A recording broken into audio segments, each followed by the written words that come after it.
C'est parti avec le péché numéro 4, le son négligé. Ou comment ruiner une vidéo parfaite avec le bruit du frigo. L'image attire, mais c'est le son qui retient. Tu peux avoir la plus belle lumière, un cadrage nickel, des couleurs impeccables. Si ton son est mauvais, ta vidéo devient inutilisable.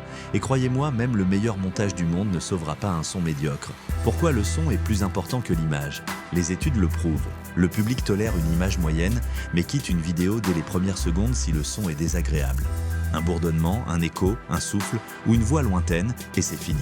Le message ne passe plus. Quand je récupère des rushs clients, c'est souvent ce péché-là qui me fait le plus mal. On entend tout sauf moi. On dirait que je parle dans une grotte. J'avais pas vu qu'il y avait le bruit du ventilateur derrière. Il y a 4 piliers pour un son clair et pro.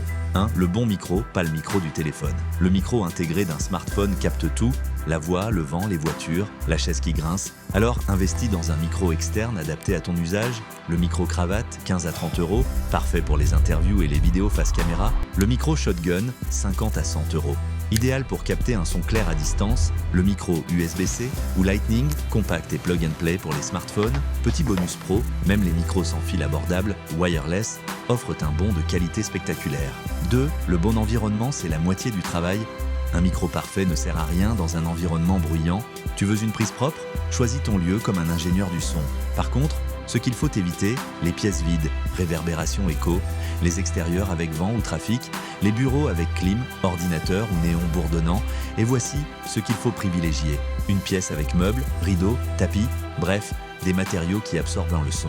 Ferme les fenêtres, éteins la clim, coupe les notifications, et si tu filmes souvent, prévois un petit coin studio audio dans ton espace. Astuce bonus, si tu n'as pas de micro, enregistre la voix sur ton téléphone placé près de ta bouche pendant que la caméra filme. 3. Le bon placement fait toute la différence. Le placement du micro, c'est comme la lumière. 1 cm peut tout changer. La règle d'or, place ton micro à 15 à 20 cm de ta bouche, légèrement sur le côté pour éviter les P et B explosifs. Cache le fil du cravate sous le vêtement, mais laisse la capsule libre. 4. Le contrôle avant et pendant le tournage. Ne pars jamais du principe que ça ira. Teste ton son avant de tourner. Voici la checklist express du pro. Lance un enregistrement test de 10 secondes, écoute avec un casque, vérifie que la voix est claire, sans souffle ni saturation. Si tu vois les barres rouges à l'écran, c'est que ton son sature, alors baisse le gain. Petite astuce pro. Même si tu n'as pas d'ingé son, mets toujours des écouteurs pendant la prise. Tu détecteras immédiatement les bruits parasites. Les erreurs que je vois trop souvent.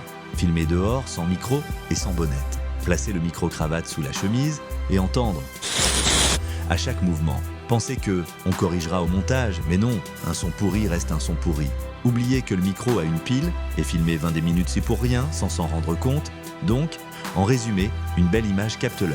Un bon son capte l'attention. Un son propre, équilibré et clair, c'est ce qui rend ton message crédible et professionnel. Et c'est ce qui fait toute la différence entre une simple vidéo et un contenu impactant. Pour la prochaine publication, le péché du fond hasardeux ou comment ruiner ta crédibilité avec un mur blanc derrière toi. Tu as envie de produire des vidéos où le message passe aussi bien que l'image? Je t'accompagne de A à Z, préparation, tournage, captation et montage final pour des vidéos pro, fluides et mémorables. Contacte-moi dès maintenant pour discuter de ton projet, qu'il soit pro, promotionnel ou personnel. Parce qu'un bon son, c'est déjà un bon film.